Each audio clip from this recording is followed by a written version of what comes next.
Welcome back to The Full View. All right, so we've been focusing a lot on the action in Parliament today. This was a historic moment. Parliament, an arm of the state, but of course, after the President reasonably easily got over this hurdle in Parliament, and the vote means there will be no further impeachment investigation against him. We now look forward to Friday, to the ANC's National Conference, and this conference does not happen in a vacuum. There's context, there's history, and we've been looking at that over time with our specialist researcher here at the SABC, Maswele Ralebona, and you're looking at the top six, and the top six suggests the most powerful people in the ANC.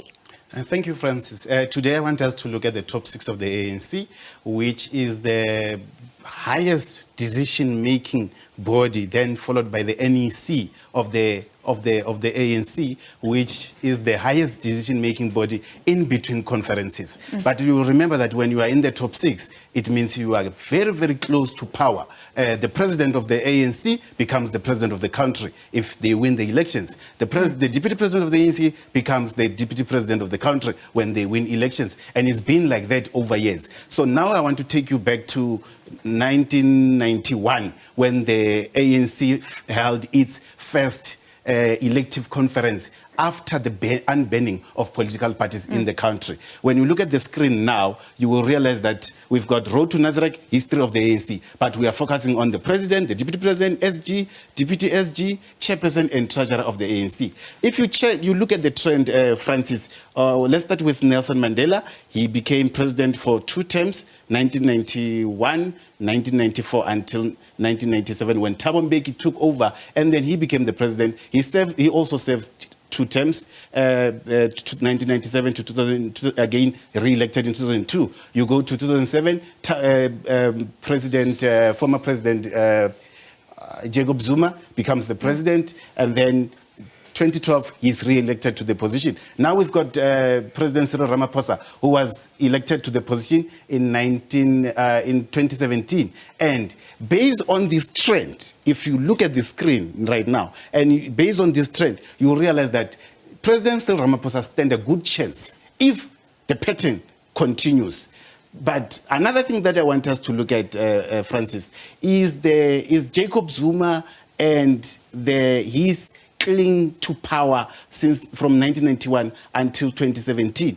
If you check the top six from 1991 to 2017, Jacob Zuma featured in all those positions. He started there as the deputy SG to current President Cyril Ramaphosa. He became the SG in 1994. He repeats again as the deputy president and deputy president again, and then he becomes the president. So the past 5 years has been the only 5 years since the unbanning of political parties in South Africa, where Jacob Zuma was outside of the top six of the ANC. Which is incredible. So it shows that he had a real grip on power.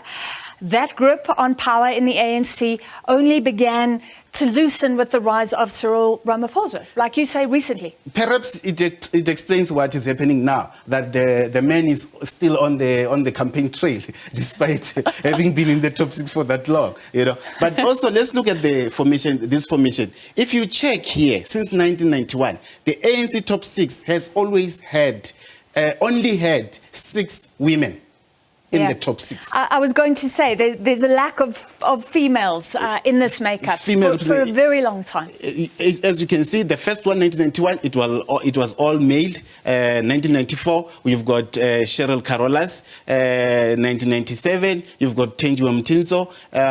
2002, you've got Sankim Tembi Mahanyele. And 2007, you've got Thandi Modise and Baleka Mbete. People thought things are changing now. 2012, you have Jesse Duarte and Baleka Mbete. But 2017, the ANC top six is filled with 5 males and 1 woman who unfortunately passed away this year. And now, as we speak, the top six is sitting there with 5 males. And from the nominations, it looks like this won't change. We may have a female in the deputy SG position. Of course, it could change. There could be more nominations from the floor, but we're not expecting to see a 50-50 female representation anytime soon. No. Based on what the Motlanthe Committee or the ANC Electoral Committee has presented, we're not expecting any changes to this trend.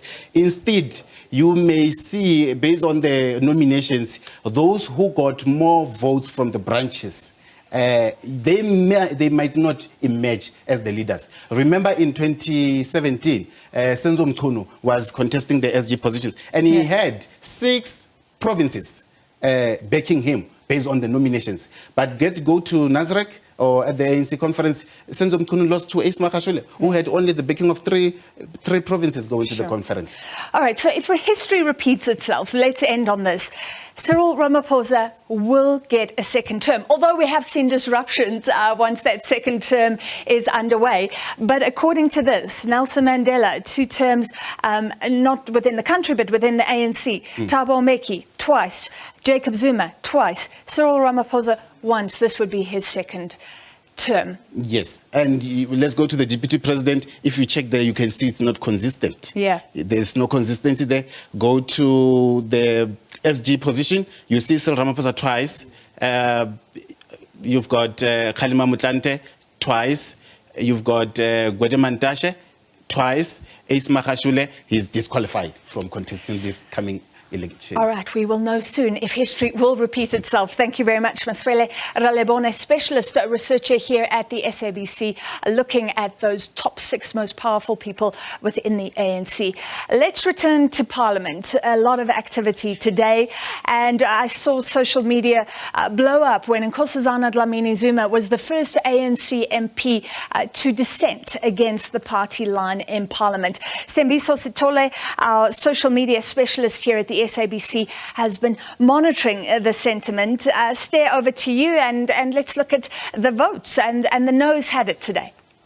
Like you said correctly, Francis, it has been a busy day in Parliament. Of course, politicians there really voting, some against, some in support. We all know that, of course, 214 votes, of course, they said no. And, of course, 148, they said yes. Of course, those who abstained, of course, that was 2. And let's reflect on those who, of course, have voted saying yes there. Of course, you are correct to say the likes of Nkosazana Dlamini Zuma did say yes, they are supporting this vote. And, of course, Msebenzi Zwane also following suit in terms of that. And of course, the likes of Dr. Zweli Mkhize also supporting that. And when you see the likes of, Msebenzi Zwane rather, he's the one also then voted in support of that. And then you get the likes of Dr. Zweli Mkhize and Lindiwe Sisulu, who then, of course, Francis there decided not to be in this part of this process. And in between, that's that. But what is critical, let's look into the build-up as we look into our screen. Looking in the build-up in terms of how did you get here and who are the people who are vocal on social media.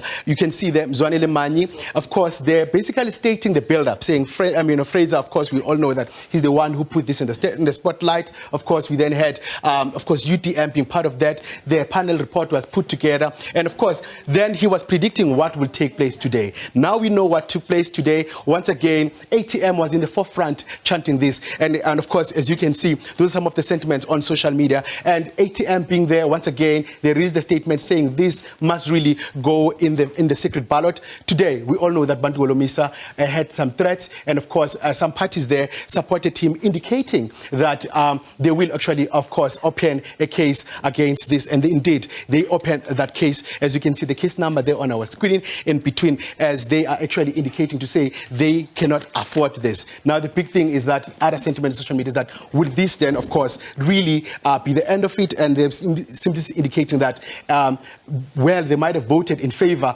of this, against the motion, but once again, Arthur Fraser, the damage that he has caused in the party. I must say, of course, we are running the Twitter poll on our social media platform as we are heading up to Nazareth, as we all know that we're only a few days. And of course, adding to what Maswele spoke about, of course, the question that we're asking you is that on which year was former ANC President Thabo Mbeki elected at the party's conference for the second term? Of course, the aim of this poll is just to revisit and really revisit our memory in terms of what took place. And of course, we ask you A is it 1997, 2 is 2002, and the third one is 2003. And the correct answer there is, of course, 2003. Back to you, Francis.